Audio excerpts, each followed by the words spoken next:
आज के मुख्य समाचार। जानबूझकर लोगों को गरीब ही रहने दिया ताकि वोट बैंक बना रहे। अपराध शाखा ने एक वांछित ठग को गिरफ्तार किया। थाने में मादक पदार्थ का जाल लगातार बढ़ता जा रहा, पुलिस सतर्क। प्रियंका ने बाजी मारी, कांग्रेस नेताओं को पहले स्थान पर पहुंचाया। दिल्ली के मुख्यमंत्री ने विश्व कायस्थ महासम्मेलन में बतौर मुख्य अतिथि शिरकत की।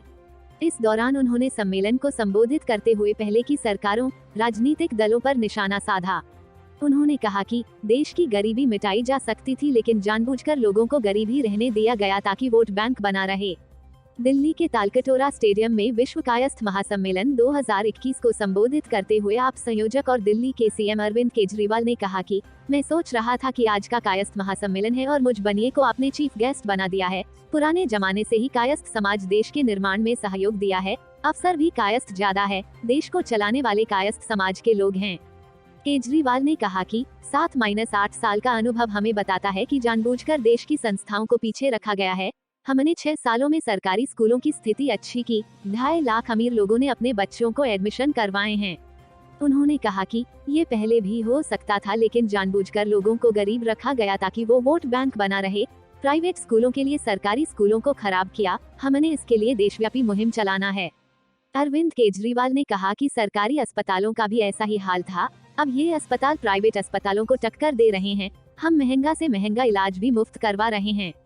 पंजाब में कल एक डिस्पेंसरी को देखा, उसकी बुरी हालत थी, क्योंकि प्राइवेट इनके दोस्तों के हैं। कायस्थ समाज ताकतवर समाज है, मैं उनका आह्वान करता हूँ इस मूवमेंट में हमारा साथ दें। दिल्ली पुलिस की अपराध शाखा ने एक वांछित ठग को गिरफ्तार किया है, जिसने अपने सहयोगियों के साथ LIC पॉलिसियों पर मुफ्त उपहार बोनस का वादा करके जनता से लगभग 2.5 करोड़ रुपए की ठगी की थी। एक अधिकारी ने रविवार को यह जानकारी दी। अधिकारी के मुताबिक इससे पहले पुलिस ने आरोपी के 7 साथियों को गिरफ्तार किया था। आरोपी की पहचान संदीप कुमार सोनी के रूप में हुई है, जिसके पर 25,000 रुपए का इनाम था, जिसे पुणे, महाराष्ट्र से गिरफ्तार किया गया। मामले के बारे में विवरण प्रस्तुत करते हुए DCP मनोज सिंह ने कहा कि 2015 में LIC नई दिल्ली के कार्यकारी निदेशक ने एक शिकायत दर्ज कराई थी, जिसमें आरोप लगाया गया था कि LIC के कर्मचारियों के रूप में कुछ अपराधियों ने आकर्षक लाभ, मुफ्त क्रेडिट कार्ड, झूठे दावे के मेडिक्लेम लाभ जैसे पॉलिसी धारक के खाते में कमीशन का सीधा हस्तांतरण आदि के तहत देकर लोगों को धोखा दिया था। DCP ने कहा कि पॉलिसी धारकों को कुछ निजी एजेंसियों, कंपनियों जैसे beyond Yatra dream come private limited, light India club private limited, value add securities, the vision loyalty edition Davis के पक्ष में नकद चेक द्वारा भुगतान करने का लालच दिया गया था। भुगतान प्राप्त करने के बाद दोषियों ने पॉलिसी धारकों से संपर्क करना बंद कर दिया, अपने मोबाइल फोन बदल दिए, जिससे ग्राहकों को वित्तीय नुकसान हुआ। उक्त शिकायत पर मामला दर्ज कर मामले की जांच शुरू कर दी गई थी। जांच के दौरान 8 लोगों की पहचान की गई, जो रैकेट चला रहे थे। दिल्ली, महाराष्ट्र, आंध्र प्रदेश, MP के लोगों को निशाना बनाकर उन्हें ठग रहे थे। अधिकारी ने कहा कि वे मोबाइल नंबरों का उपयोग कर रहे थे जो नकली ID पर खरीदे गए थे। उनकी फर्मों या कंपनियों जैसे beyond Yatra dreams come private limited, value add securities, light India club private limited आदि में चेक प्राप्त कर रहे थे। काफी कोशिशों के बाद भी आरोपी संदीप को गिरफ्तार नहीं किया जा सका था। संबंधित अदालत ने उसके खिलाफ गैर जमानती वारंट जारी कर दिया। एक पुलिस दल गठित किया गया, जिसने आरोपी संदीप के बारे में विवरण एकत्र किया। उन्होंने पाया कि वह बिहार का स्थायी निवासी था, हालांकि उसने बिहार छोड़ दिया, खुद को पुणे, महाराष्ट्र में छुपा था। टीम ने तथ्यात्मक तकनीकी जानकारी जुटाई, दिल्ली, बिहार में सभी संभावित ठिकानों पर छापेमारी की। अधिकारी ने बताया कि टीम को मिली विशेष सूचना पर कि वह नकली पहचान के तहत पुणे में रह रहा है। पुलिस टीम ने पुणे में छापेमारी की, उसे गिरफ्तार किया। पूछताछ के दौरान आरोपी संदीप ने खुलासा किया कि उसने अपने सहयोगियों के साथ खुद को LIC के अधिकारी के रूप में पेश किया। पीड़ितों को उनकी LIC नीतियों के तहत प्रोत्साहन की पेशकश के बहाने फर्जी ID पर खोले गए विभिन्न बैंक खातों में पैसे जमा करने का लालच दिया। उसने खुलासा किया कि उसने विभिन्न नामों फर्मों के तहत धोखाधड़ी के उद्देश्य से मुंबई, महाराष्ट्र में कार्यालय, कॉल सेंटर खोले थे। उन्होंने पीड़ितों को उच्च बोनस, अन्य मुफ्त के बहाने अपनी मेहनत की कमाई को लुभाने के लिए बुलाया। पुलिस ने बताया कि अब तक की गई जांच के अनुसार सभी आरोपियों ने दिल्ली, मध्य प्रदेश, महाराष्ट्र, आंध्र प्रदेश आदि में लोगों को निशाना बनाया करीब 2.5 करोड़ रुपए की ठगी करने में कामयाब रहे हैं। पुलिस ने कहा कि मामले में आगे की जांच अभी जारी है। महाराष्ट्र के ठाणे में मादक पदार्थ का जाल लगातार बढ़ता ही जा रहा है। ऐसे में पुलिस के लिए इनको पकड़ना और भी जरूरी हो गया है।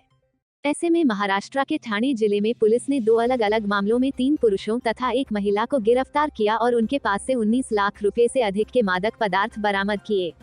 भिवंडी के अपराधी इकाई द्वितीय के वरिष्ठ पुलिस निरीक्षक सचिन गायकवाड़ ने बताया कि एक खुफिया सूचना के आधार पर पुलिस ने भिवंडी शहर में कमल अंसारी के घर पर छापा मारा और वहां छिपाकर रखा गया 75 किलोग्राम गांजा बरामद किया। उन्होंने बताया कि मादक पदार्थ की कीमत 14.92 लाख रुपए है। पुलिस ने 1.37 लाख रुपए नकद और कुछ मोबाइल फोन भी जब्त किए। अंसारी को गिरफ्तार कर लिया गया है और उस पर मामला दर्ज किया गया है। आरोपी को एक स्थानीय मजिस्ट्रेट के समक्ष पेश किया गया, जहां से उसे 22 दिसंबर तक पुलिस हिरासत में भेज दिया गया है। उन्होंने बताया कि पुलिस यह पता लगाने की कोशिश कर रही है कि क्या शहर में गांजा तस्करी और उसकी बिक्री के गिरोह में और लोग भी शामिल हैं। एक अन्य मामले में वरिष्ठ पुलिस निरीक्षक विजय पवार ने रविवार को बताया कि एक खुफिया सूचना के आधार पर पुलिस की मादक पदार्थ रोधी शाखा ने शिलडाईघर इलाके में एक योजना बनाई तथा 3 लोगों को वहां पहुंचने पर पकड़ लिया। उन्होंने बताया कि पुलिस ने उनके पास से 17 ग्राम मेफेड्रोन पाउडर और 170 ग्राम केटामिन जब्त किया, जिनकी कीमत 4,65,300 रुपए है। आरोपियों की पहचान साजिद अली मनियार, नियाज खान और शगुफ्ता शेख के रूप में की गई है। पुलिस यह पता लगाने की कोशिश कर रही है कि उन्हें कहां से मादक पदार्थ मिले और वे किसे इन्हें बेचना चाहते थे। पुलिस ने बताया कि उनके खिलाफ मामला दर्ज किया गया है। उन्हें शनिवार को एक स्थानीय मजिस्ट्रेट के समक्ष पेश किया गया, जहां से उन्हें 23 दिसंबर तक पुलिस हिरासत में भेज दिया गया है। ब्यूरो रिपोर्ट बैस शेख। कांग्रेस पार्टी के पूर्व अध्यक्ष राहुल गांधी लोकप्रियता के मामले में तीसरे नंबर पर चले गए हैं। उनकी मां और कांग्रेस अध्यक्ष सोनिया गांधी दूसरे नंबर पर चल रही हैं, जबकि कांग्रेस महासचिव प्रियंका गांधी ने बाजी मारते हुए कांग्रेस के नेताओं में लोकप्रियता के मामले में पहला स्थान हासिल कर लिया है। संजय गांधी के जमाने से सुल्तानपुर, अमेठी की राजनीति में सक्रिय प्रदीप पाठक कहते हैं कि प्रियंका गांधी में लोगों को रहनुमा की छवि दिखाई देने लगी है। अमित सिंह राजनीतिक सर्वे करने वाली एक एजेंसी के लिए यूपी में सक्रिय हैं। अमित का कहना है कि प्रियंका ने क्राइसिस लीडर के रूप में जगह बनाई है। अमित का कहना है कि उन्होंने यूपी के विभिन्न 12 शहरों में लोगों की रायशुमारी की है। यह रायशुमारी रैंडम सैंपल सर्वे पर आधारित है। इसमें 18 साल से ज्यादा की उम्र की हर आयु वर्ग के 15,000 लोगों को शामिल किया था। अमित सर्वे से जुड़े तथ्यों को खुलकर नहीं बताना चाहते, लेकिन उनका कहना है कि पिछले 2 महीने में कांग्रेस पार्टी की लोकप्रियता काफी बढ़ी है। लोकप्रियता के मामले में प्रियंका गांधी ने कांग्रेस के सभी नेताओं को पीछे छोड़ दिया है। उनकी लोकप्रियता कांग्रेस अध्यक्ष सोनिया गांधी से थोड़ा अधिक और राहुल गांधी से काफी ज्यादा है। कांग्रेस महासचिव प्रियंका कांग्रेस की परंपरागत सीट अमेठी को भाजपा से छीनने की रणनीति पर काम कर रही हैं। पिछले चुनाव में अमेठी की जनता ने राहुल गांधी को हार का मुंह दिखाया था और केंद्रीय मंत्री स्मृति ईरानी को अपना सांसद चुना था। कांग्रेस पार्टी के अंदर खाने के सूत्र बताते हैं कि इसको लेकर प्रियंका गांधी काफी संवेदनशील हैं। बताते हैं कि एक रणनीति के तहत ही शनिवार को अमेठी में जनसभा में राहुल गांधी दूसरी बार आए थे। जनसभा में उमड़े जनसैलाब ने कांग्रेस के नेताओं को काफी उत्साहित किया है। अमेठी में आसपास के कुछ जिलों के कांग्रेस के नेता भी पहुंचे थे। प्रदेश अध्यक्ष अजय कुमार लल्लू ने जनसभा को सफल बनाने के लिए काफी जोर लगाया था। कुल मिलाकर कांग्रेस महासचिव की रणनीति 2022 के विधानसभा चुनाव के अलावा 2024 में अमेठी की सीट को स्मृति ईरानी से झटकने की है। प्रियंका गांधी कांग्रेस को पुनर्जीवित करने का काम कर रही हैं। प्रियंका ने पिछले 2 साल में कड़ी मेहनत करके न केवल कांग्रेस के नेताओं और कार्यकर्ताओं में उत्साह बढ़ाया, बल्कि पार्टी का जनाधार भी बढ़ाया है। श्याम नारायण पांडे के मुताबिक राहुल गांधी पिछले 15 साल में तमाम कोशिशों के बाद भी ऐसा नहीं कर पाए। यहाँ तक कि राहुल गांधी अपनी छवि को भी बचाकर नहीं रख सके। बनारस से कांग्रेस के एक बड़े नेता ने भी माना कि प्रियंका एक अच्छी काफी सफल नेता हैं। दशकों बाद छोटाओं कांग्रेस को नेतृत्व मिला है। श्याम नारायण पांडे का वोटों के नफा नुकसान पर भी एक आकलन है। उनका कहना है कि 2017 की तुलना में सबसे अधिक वोटों का नुकसान भाजपा को होगा। दूसरे नंबर पर बसपा रहेगी, जबकि 2017 की तुलना में सबसे अधिक वोटों का फायदा समाजवादी पार्टी को होगा। दूसरे नंबर पर कांग्रेस पार्टी रहेगी। पांडे का कहना है कि भाजपा से जो अगड़ी जातियों का वोट कटेगा, उसमें कांग्रेस की भागीदारी अधिक संभव है, जबकि दलितों में जाटव को छोड़कर बसपा और भाजपा का साथ छोड़ने वाली जातियां, अन्य पिछड़ा वर्ग और अल्पसंख्यक समाजवादी पार्टी के पाले में जा सकती। Bureau report, Mumbai.